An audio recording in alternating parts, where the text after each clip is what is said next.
has done a ton of advising, runs a consulting firm called Infinite Modeling, which uses economic modeling to aid governments, nonprofits, all kinds of exciting stuff, and we're looking forward to this talk.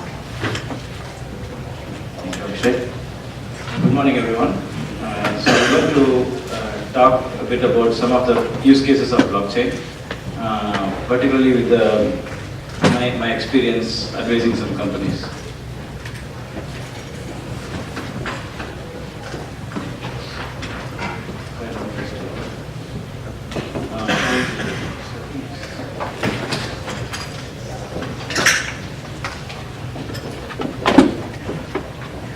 So I'll first talk about some research I'm doing. So I'm basically an economist, and I got interested in blockchain space from policy analyst and business strategy consultant kind of perspective. So what are the business strategy implications of blockchain, and how does it affect the economy as a whole or the specific industries? So that has been my interest when I started working on blockchain a couple of years ago. And so the first thing I'll talk about our own the work I've been doing through the company and UW and McKinsey. And second, I'll talk about a specific research issue, that's how can blockchain be a game changer in international trade, exports and imports. And this is a paper we presented at World Trade Forum a couple of weeks ago. And then I'll go to some specific use cases based on the companies that I've been advising.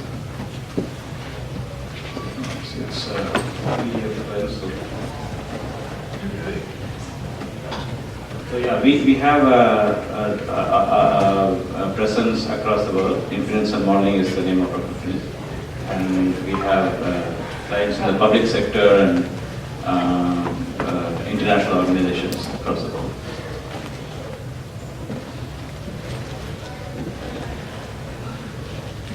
So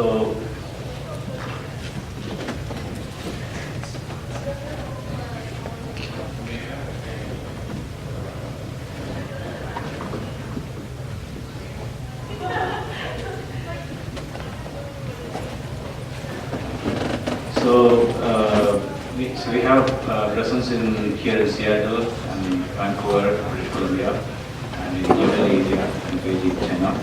And we have clients across the world. Our main areas of work are policy research, business analytics, and we have also started working on blockchain consulting. So we have some forecasting models, and we particularly have some specific types of economic models which can capture the linkages between different industries in different countries.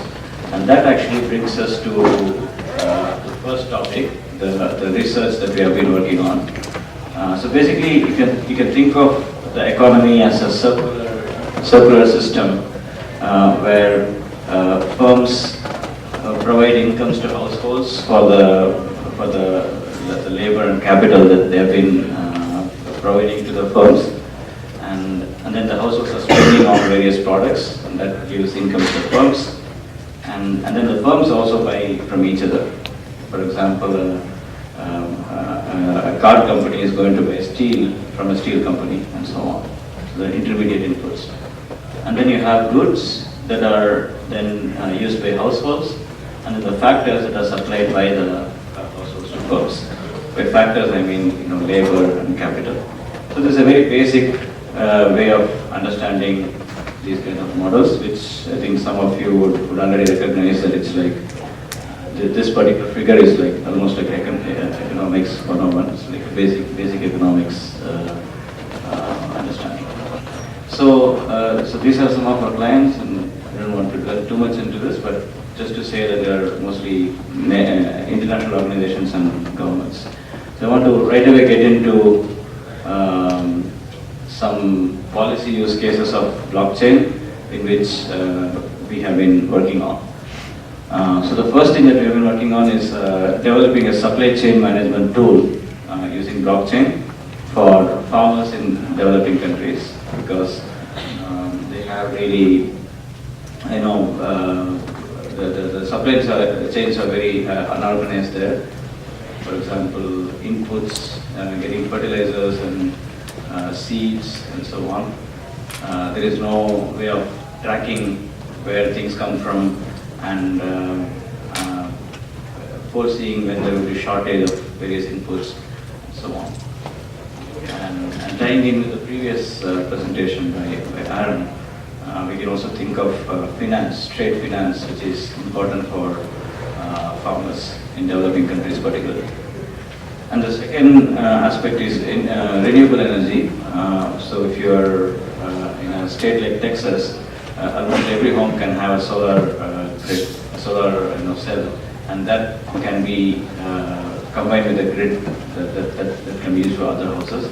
And that's something where you need things like smart contract and AI for optimizing the connection between your the excess supply that you have, excess power supply that you have, and the grid. That is another thing we have been working on. And in aviation industry, baggage tagging is a big thing where you can trace the baggages that are moving from flight to flight using blockchains. These are simple use cases. And there is a company called Digital Dawn, which is headquartered in Seattle, and they are basically, their mission is to connect citizens with the city government, and that means a lot of different things. So it's a whole package of things where you have a blockchain of people connected with the government. Then another use case is Sovereign Union is a company. And they have been working on small island economies in the world, which have a lot of resources, which are, we talked in the previous presentation about securitization of resources that have not been, assets and resources that have not been considered before. So, and also developing a monetary union based on some cryptocurrencies for these island countries, so that their sovereignty is respected.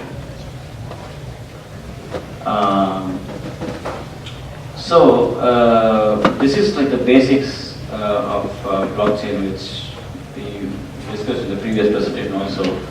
But just to give you a recap, so the key thing about blockchain is trust and traceability. These two different things. So when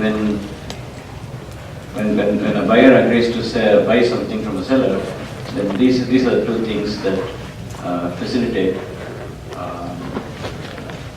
the transaction itself. And if you're thinking of exporting a commodity from one country to another, this again, it has countries in the picture. So you have a lot of procedures for exporting, and you have a lot of procedures for importing, and all this can be done in a systematic way using blockchain. There are various things that have to do with trade finance and customs procedures. There are a lot of procedures that are involved in commodities coming in and going out, and also provenance of goods, basically the supply chain tracing. So traceability is the biggest thing here. So in a traditional trade network, so it's just impossible to trace what happened. Where did, for example, you're exporting a car from US to Mexico or Mexico to US. You don't know where are the different components coming from. And there are two aspects here. One is quality, like how good is the quality of the different components that exist in a commodity. And second thing is there are a lot of free trade agreements between countries where under certain conditions the exporting country doesn't have to pay any duty on the goods that is exporting to another destination. So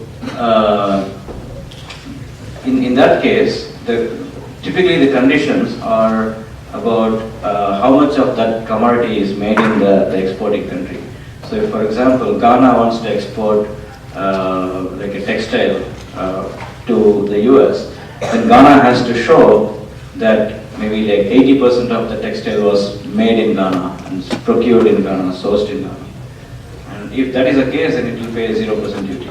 So right now, these 0% duties exist in a lot of commodities for a lot of countries, but many of them are not being used. Why are they not being used? Because the exporters cannot show or prove how much of it is made in their country. And now with blockchain supply tracing capabilities, where you can register the transactions happening at every level of the supply chain, this particular difficulty can be taken care of. And this is just one particular example, but there are many other things like automating of procedures, smart contracts, and so on, which can lead to this kind of wide range of benefits. So first is lower trade costs. So you're going to export and import more easily if you have the systems in place, blockchain the systems in place. And there are lower barriers to entry, and the environment is a big beneficiary of this because, for example, just an example, 30% of food is lost from farm to fork. So if you're able to accelerate the trade processes, if you're able to make sure that the food products, for example, are able to enter an importing country quicker, then maybe you can even export a lot of fresh food from country to country quicker. And there are public health implications too. There are many pharmaceutical products, like drugs, that are absolutely essential for health, public health, and some certain